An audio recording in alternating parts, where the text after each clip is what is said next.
옆 사람 한번 인사하겠습니다. 참 잘 오셨습니다. 인사합니다. 한 권사님 아드님 오셨네. 자, 오늘 본문은요. 내용이 여러분이 잘 아시는 내용이지만 조금 성경적 배경을 설명하고 말씀을 좀 나누려고 합니다. 말라기 4장은요. 선지자의 마지막 예언 부분이고요. 구약 성경 전체를 아우르는 그런 마지막 부분의 말씀입니다. 선지자의 이 예언이 있은 후에 400년 동안 암흑의 시기로 돌아갑니다. 구약 성경 전체를 마무리하는 마지막 장이 전하는 메시지가 있어요. 그 메시지는 여호와께서 정하신 날이 도래하면 이르면, 본문에서는 그날이 오면 교만한 자들, 악을 행하는 자들이 지푸라기가 용광로 불 속에서 타서 재가 되듯이 뿌리와 가지도 남기지 않고 다 태워버릴 것이다 하는 내용입니다. 반대로 말씀을 드리면 여호와의 이름을 경외하는 자들에게는 공의로운 해가 떠올라서 지뢰의 광선을 비추게 될 것인데, 그 빛으로 인해서 외양간에서 나온 송아지와 같이 뛰는 일이 벌어질 것이고 구원받은 자들이 기뻐하게 될 것이다 하는 그런 내용입니다. 흔히 노아 때에는요, 하나님이 세상을 물로 심판을 하셨어요. 마지막 때는 불로 심판하시겠다 하셨는데 그 내용이 오늘 본문에 등장을 합니다. 구약 성경 역사를 보면 바벨론에서 포로 생활에 돌아온 이스라엘 백성들이 눈에 보이는 성전을 건축하기에 이릅니다. 성전을 건축한 지 70년 만에 무너진 성벽도 재건을 합니다. 그런데 문제는 눈에 보이지 않는 그들의 신앙을 새롭게 하는 데는 관심이 없었던 것 같습니다. 어쩌면 그들 자신은 스스로 신앙적인 문제가 없다고 판단을 한 것 같습니다. 신앙생활을 잘하고 있다고 생각했기 때문에 자신의 신앙을 새롭게 한 번쯤 점검해보고 도약할 필요를 느끼질 못했습니다. 그래서 말라기 선지자는 곳곳에 보면 참으로 오리발 내미는 표현들이 많이 등장을 합니다. 예를 든다고 하면 이런 겁니다. 하나님께서 너희가 죄를 지었다라고 말씀을 하면 이스라엘 백성들은 우리가 언제 죄를 지었습니까 하고 항의성 방문을 하는 거예요. 흠이 없는 제물을 하나님께 드려야 되는데 너희들은 더러운 제물을 드렸구나 하면 우리가 언제 더러운 제물을 바쳤습니까 라고 항변을 하는 겁니다. 하나님께서 하나님의 것을 도둑질했구나 하면 우리는 하나님께 어떻게 도둑질했는지 알 수가 없습니다라고 반문을 합니다. 그리고 돌아오라고 하면요, 우리가 언제 나간 적이 없는데 왜 돌아오라고 하십니까? 이렇게 따지듯이 하나님 앞에 반문을 합니다. 우리나라 말로 표현하면 청개구리 같은 신앙, 이스라엘 백성들이 그랬다는 겁니다. 그럼에도 불구하고 하나님은 범죄한 이스라엘 백성들을 포기하지 아니하시고 그들이 회개하고 돌아오기를 끝까지 기다리는 모습이 성경적 표현입니다. 다시 말씀드리면 돌아오지 않으면, 회개하지 않으면 심판하시겠다고 으름장을 사실은 놓고 계시지만 실은 집을 나간 자녀가 돌아올 때까지 학수고대하면서 동구 밖에 나가 기다리시는 아버지의 마음, 그런 마음으로 하나님은 기다리고 계신다는 거예요. 오늘 본문 말씀을 전체를 보면 말씀의 방점이 심판에 초점이 맞춰지는 것이 아니고 사랑이라는 관점에 방점이 맞춰져 있습니다. 구약 성경 전체를 마무리하는 마지막 장의 방점은요, 무서운 심판이 있는 것이 아니라 참고 인내하고 돌아올 때까지 기다리시는 하나님의 인내와 사랑이 있지 않은가, 그런 생각을 저는 해봅니다. 12월 달 마지막 주간이 다가옵니다. 12월은 5주간이거든요. 대강절 4주째 마지막입니다.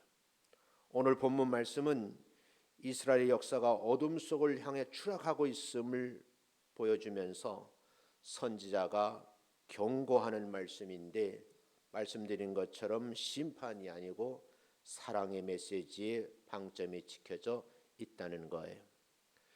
그러나 선지자는요, 경고를 함에도 불구하고 그 경고를 무시를 하는 거죠. 하나님의 은혜가 임함에도 불구하고 그 은혜를 받지 못하는 불행한 시대라는 것을 선지자는 보여주고 있습니다. 그래서 오늘 본문 말라기 1장 1절에 보면 분명히 말씀을 하고 있는데, 여호와께서 그랬어요. 말라기를 통하여 이스라엘에게 말씀하신 경고라 그래요. 경고의 메시지거든요. 하나님은 이스라엘 사람들을 사랑하시지요. 그러나 전혀 그 사랑을 깨닫지를 못하는 거예요. 조상 때부터 내려온 관습에 따라 하나님 앞에 예배는 드리고 있는데, 내가 누구에게 예배를 드리고 있는지 그 대상을 의식하지 못하고 그냥 성전 안에 앉아 있는 것뿐이죠. 예배의 내용조차 알려하지 않습니다. 예배된 경시 사상은요, 점점 하나님에게서 멀어지게 되었고 예배의 실패자가 되고 만다는 거예요. 요즘 보면요, 예배의 소중함을 깨닫지 못하는 성도들이 의외로 참 많은 것 같아요. 그래서 이 안타까운 마음이 아마 당시에 말라기 선지자가 예언할 때도 동일하지 않았을까라는 생각을 해요.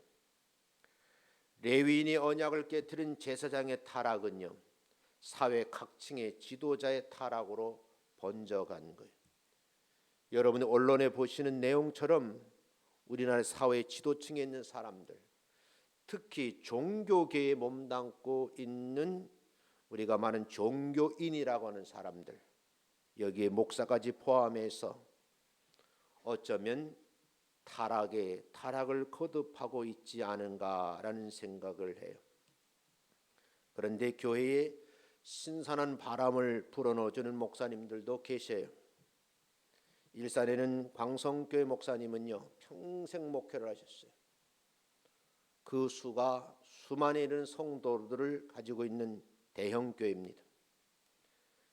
떠나신 목사님을 위해서 많은 배려를 교회에서 했는데 다 거절하셨다고 하십니다. 그리고 무엇인가 할 일을 위해서 참으로 아름다운 일을 하시려고 계획을 세운다 하는 말씀을 들었습니다. 어쩌면 예배의 실패자가 아니고 인생의 황혼기에 정말 하나님이 기뻐하시는 예배자로 마지막까지 살고 싶은 이들이 점점 많아져야 되지 않을까라는 생각을 해요.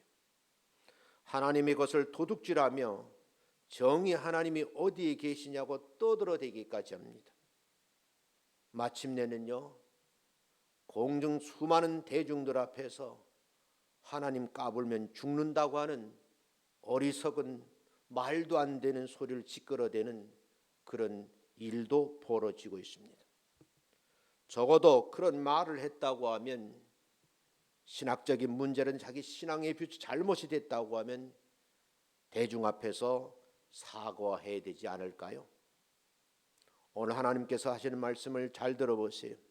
하나님은 용광로 불같은 날이 이르게 될 것이라고 말씀을 하시면서 교만한 자, 악을 행하는 자, 이런 자들은 불 속에 지푸라기를 집어넣으면 스르르 사라져 버리는 것처럼 그들을 다 불살라 버리겠다라고 말씀을 합니다.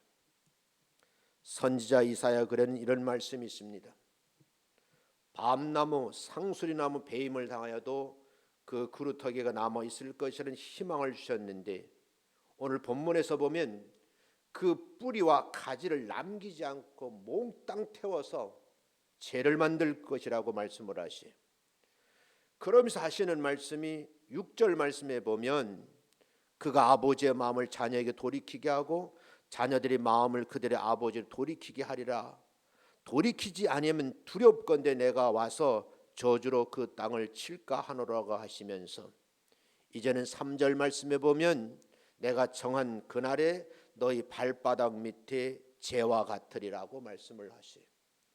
어쩌면 오늘 본문에서 하시는 말씀, 이 심판의 때에 정말 하나님과 점점 멀어지면 그 사람들이 재가 되어서 의인들이 밟을 날이 올 것이다 하는 그런 내용의 무시무시한 말씀입니다. 이 얼마나 비참한 경고의 말씀인지요. 그런데요, 이렇게 비참한 경고의 말씀을 하신과 동시에 하나님 미래에 도래할 희망을 그려줍니다. 그 내용이 2절 말씀인데 같이 한번 읽어보겠습니다. 시작. 내 이름을 경외하는 너희에게는 공의로운 해가 떠올라서 치료하는 광선을 비추리니 너희가 나가서 외양간에서 나온 송아지 같이 뛰리라. 역사의 희망은요, 하나님을 경외하는 자들에 의해서 이어져 갈 줄로 믿습니다. 그래서 여러분들이 정말 이 나라와 이 민족을 위해서 기도를 해야 된다라고 힘주어 강조하고 싶어요. 2주간 동안 새벽 예배를 드리면서 새벽기도 성도들에게 간절한 마음으로 부탁을 했어요. 강대국 미국하고 이북이 싸우게 되면 누가 이길 것인가? 이기고 지는 것이 문제가 아니라 당당하게 이북에 있는 김정일이라는 사람은 미국에 성탄절 선물을 보내겠다라고 공언을 했습니다. 그 성탄절 선물이 무엇이냐에 따라서 어쩌면 한반도에 전쟁하는 전쟁이 벌어질 수도 있다고 하는 두려움과 떨림으로 이 나라에 다시는 그런 전쟁이 없게 해달라고 기도 부탁을 한 기억이 있습니다. 사랑하는 성도 여러분, 세상 사람들은 하나님이 없다고 말을 합니다.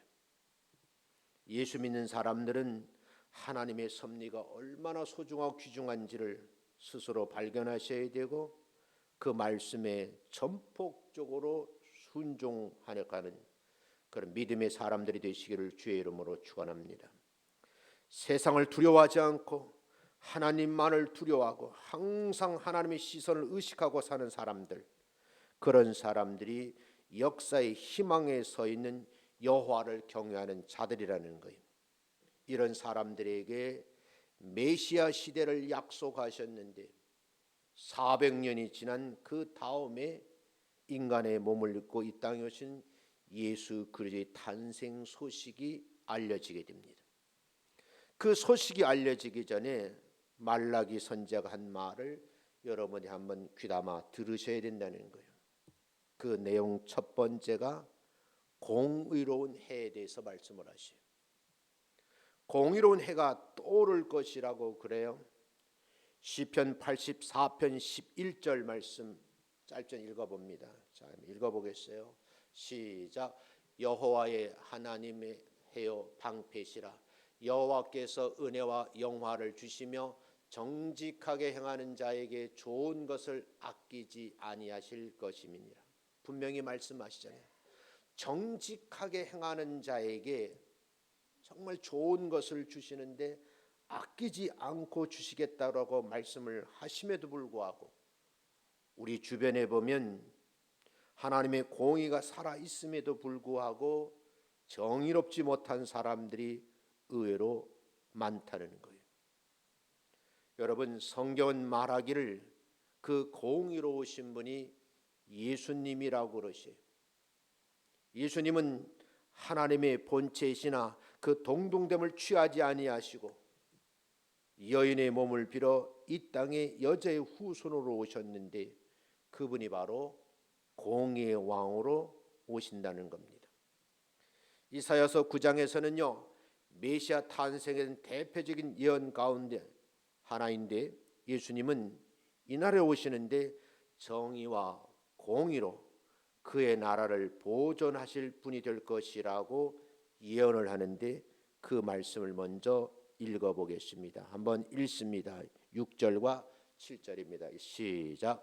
이는 한 아기가 우리에게 낳고 한 아들을 우리에게 주신 바 되었는데 그의 어깨에는 정사를 메었고 그의 이름은 기묘자라 모사라 전능하신 하나님이라 영존하시는 아버지라 평강의 왕이라 할 것임이라.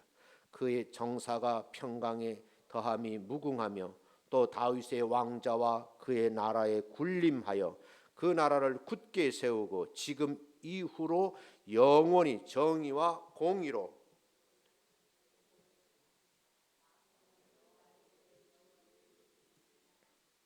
분명히 말씀하시죠. 정사와 평강에 더함이 무궁하며 다윗의 왕자와 그의 나라에 군림하며 그 나라를 굳게 세우고 지금 이후로는 영원히 정의와 공의로 그것을 보존할 것이라.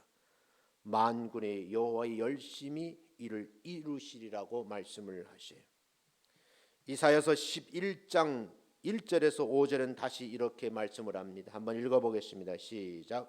이새의 줄기에서 한 싹이 나며 그 뿌리에서 한 가지가 나서 결실할 것이요 그의 위에 여호와의 영 곧 지혜와 총명의 영이요 모략과 재능의 영이요 지식과 여호와를 경외하는 영이 강림하시리니 그가 여호와를 경외함으로 즐거움을 삼을 것이며 그의 눈에 보이는 대로 심판하지 아니하며 그 귀에 들리는 대로 판단하지 아니하며 공의로 가난한 자를 심판하며 정직으로 세상의 겸손한 자를 판단할 것이며 그 입에 막대기가 세상을 치며 그 입술의 기운으로 악인을 죽일 것이며 공의로 그의 허리띠를 삼으며 성실로 그의 몸의 띠를 삼으리라.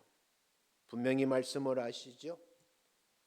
이 귀한 사명을 띠고 이 땅에 오시는 분이 예수 그리스도. 오늘 25일 성탄절 예배 때 다시 한 번 더 말씀을 드리려고 합니다. 우리가 사는 세상을 한번 살펴보시기 바랍니다. 과연 공의가 살아있는지요? 이 세상은요, 좋아하고 내게 유익한 것은요 모든 동기와 가치 기준으로 삼고 돌아가는 거예요. 안타까운 일은요, 하나님의 교회까지도 세상 풍속을 닮아가고 있다는 거예요. 어쩌면 예수 믿는 사람의 사고방식 가운데 목적과 결과만 좋으면 만사가 오케이라는 거예요. 성경은 아니라고 말합니다. 사랑하는 성도 여러분, 우리가 믿는 사람이기에 결과도 굉장히 중요하지만 다시 강조드리지만 과정도 중요하다는 거예요. 여러분, 이 과정을 소홀히 하면 안 된다는 거죠. 왜 이 땅에 예수님을 보내셨을까? 요한복음 14장 6절 말씀을 한번 봅니다. 한번 읽겠습니다. 시작. 내가 곧 길이요 진리요 생명이니 나로 말미암지 않고는 아버지께로 올 자가 없느니라. 영어 성경은 이렇게 되어 있어요. Jesus answered. 예수님께 대답을 하셨어요.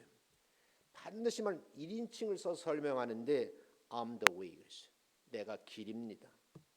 I'm the truth. 내가 진리입니다. I'm the right way. 내가 생명입니다. 그리고 그 다음 하반절에 보면 아무도 no one comes to the Father 그랬어요. 아버지께로 올 자가 아무도 없다는 거예요. 그러면 사실은 말씀 강조를 했어요. except through me라고 그랬어요. 나를 통하지 않고 나를 제외하고는 아버지께로 올 자가 아무도 없다라고 말씀을 하세요. 그 하나님께서 요한복음 3장 16절에서 말씀을 하시는데 이것도 경고의 메시지 한번 읽어봅니다. 시작. 하나님이 세상을 이처럼 사랑하사 독생자를 주셨으니 이는 그를 믿는 자마다 멸망하지 않고 영생을 얻게 하려 하심이라. 믿는 사람들은 굉장히 기쁜 소식이죠. 그런데 믿지 않는 사람들에게는 멸망할 수밖에 없고 영혼은 지옥에 간다, 그 말입니다. 오늘날 교회가 세상 사람들에게 길을 안내하고 있는지, 길은 목적을 향하는 경로이고 방식이거든요. 그런데 결과만 중요시하지 과정을 매우 소홀히 한다는 거예요. 결과만 좋으면 수단 방법은 탁하지 않는 것이 지금 우리의 모습이 아닌가. 어쩌면 왜 예수 믿는 사람들이 믿지 않는 사람들에게 영향력, 그 내용이 삶에 미치지 않을까 고민을 해봐야 되는 거예요. 다가오는 새해는요, 정말 하나님께서 원하시는 그런 분들이 누군가 하고는 고민을 좀 해보셔야 될 것 같아요. 무조건 교회 다닌다고 그들에게 표를 던지는 것이 아니고 정말 공의와 정의가 살아있어서 그들이 하는 말 정직하게 나라는 일을 보고 또 백성들을 보살필 수 있는 그런 선량들이 누군가 한번 고민을 하셔야 돼요. 나하고 같은 대학에 다녔다고, 같은 동향이라고, 속성이 비슷하다라고 표를 던지는 것이 아니라 하나님 편에서 여러분이 곰곰이 생각을 해 보셔야 된다는 거예요. 만약에 그렇지 못하면 우리나라는 또 한번 수렁에 빠지고 말 것 같은 생각이 들어요. 여러분, 자유민주주의라고 그러잖아요. 요즘엔 사회주의라는 말이 아주 가볍게 들리고 마치 그것이 진리인 것처럼 입가에 오르내는 말들이 많이 있어요. 공산주의가 어떤 이론인지 한 번 더 고민을 해 보셔야 돼요.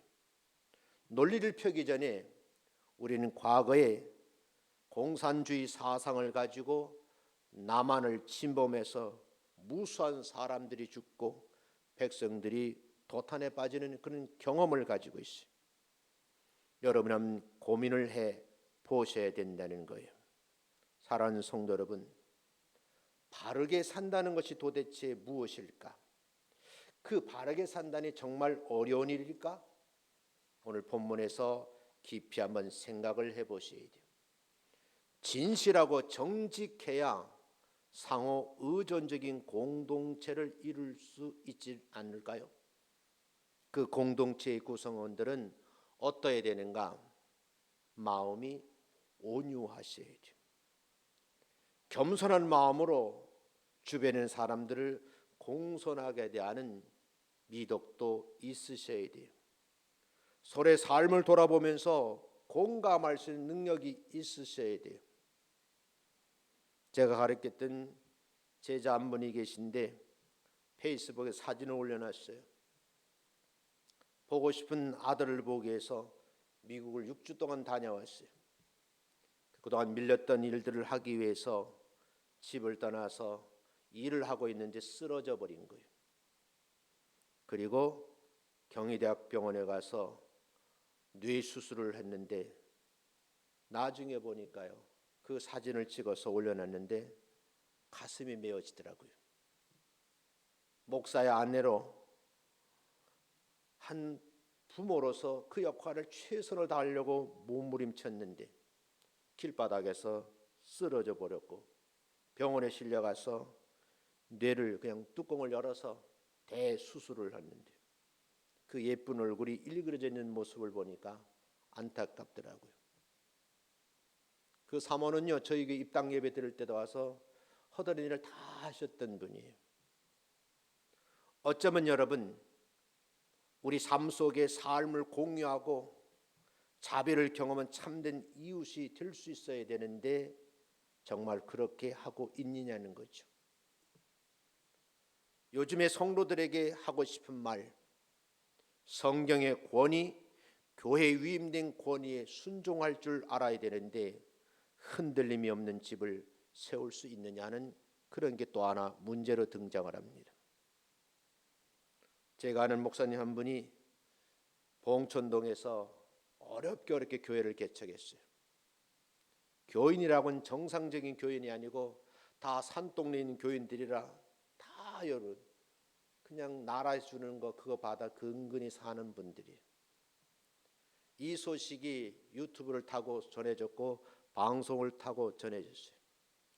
그런데 가끔 가다가 내가 너무 은혜 받았다고 본인이 섬기는 교회 와서 섬기겠다고 하더라는 거예요. 여러분이 찾아왔대요. 그런데 모두 다가요. 섬기면 온데간데 없고 와가지고 굴림을 하는 거예요. 며칠 전에 어떤 분이 또 그렇게 은혜 받았다고 섬기러 오겠노라고 얘기를 했어요. 그 거절하는 글을 장문의 글을 써서 올렸기에 제가 읽어봤어요. 사랑하는 성도 여러분, 요즘은요 순종보다는요 조그만 교회 가서 굴림하려고 하는 성도들이 굉장히 많은 거예요. 세상을 따라 살지 않으면 한없이 뒤지는 것 같고 실패하는 것만 같은 거예요. 그래서 안 되는 줄 알면서도 불의한 일을 묵인하기도 하고요. 내가 행하는 일을 가지고도 고민도 하지만 때로는 하나님께 부르짖어야 되고 전능자의 도움을 바라고 그리고 그 마음의 손을 아뢰야 되는데 이 땅에 하나님의 공의로운 해가 떠오르게 해달라고 기도해야 되는데 그런 사람들이 많지를 않다는 거예요. 사랑하는 성도 여러분, 우리는 말씀을 그대로 액면 그대로 인정하고 믿는다고 하면 모든 일에 공의가 이긴다는 사실을 말씀 그대로 믿고 순종하시기를 주의 이름으로 축원합니다. 두 번째 말씀 전하겠어요. 설교 올고가 13장이거든요. 다 안 하려고 그래요. 두 번째는 치료하는 광선이에요. 공의로운 해가 떠올라서 치료하는 광선을 비추리라고 말씀을 하셨는데 예수님은 치료하는 광선을 올 한 해도 비춰주신 줄로 믿습니다.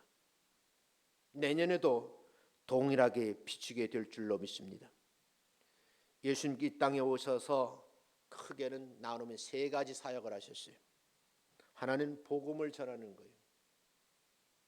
두 번째는 하늘나라에 대해서 세상 말로 가르치는 거예요. 그걸 교육이라고 합니다. 세 번째는요, 병들고 신음하는 사람, 삶에 찌들어있는 사람, 마음의 상처를 받은 사람들을 치유하는 겁니다.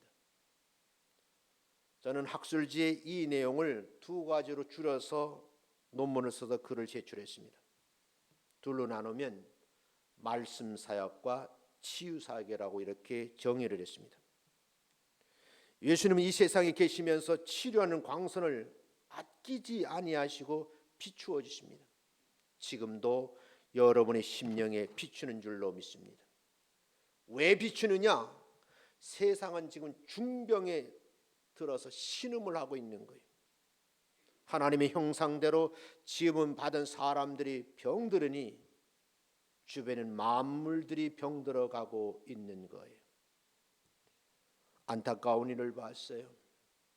어떤 사람이 노후에 내가 좀 편안하게 살아야 되지 하고 경기도 파주 쪽에다가 외진 곳에 땅을 사놨어요.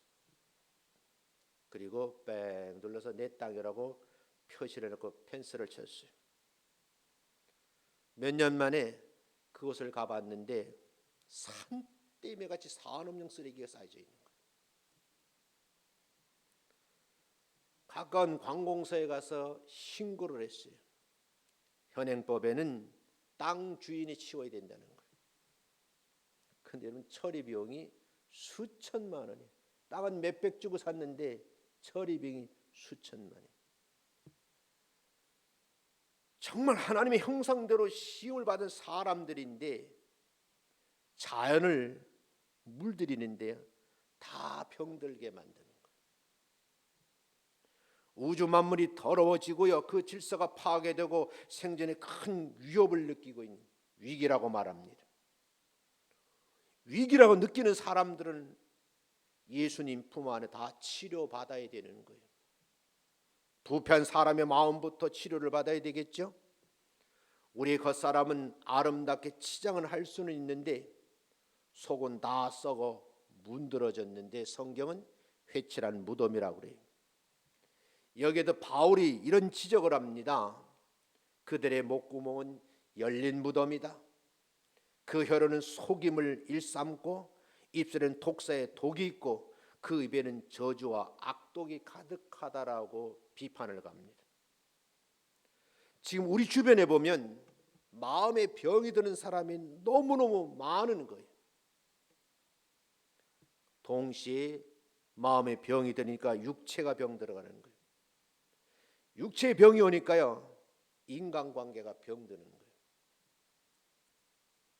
마음의 병과 함께 점점 병 들어가는데 아무하고도 말을 나누지 않고 혼자 독방에서 골방 생활하는 사람들이 많습니다.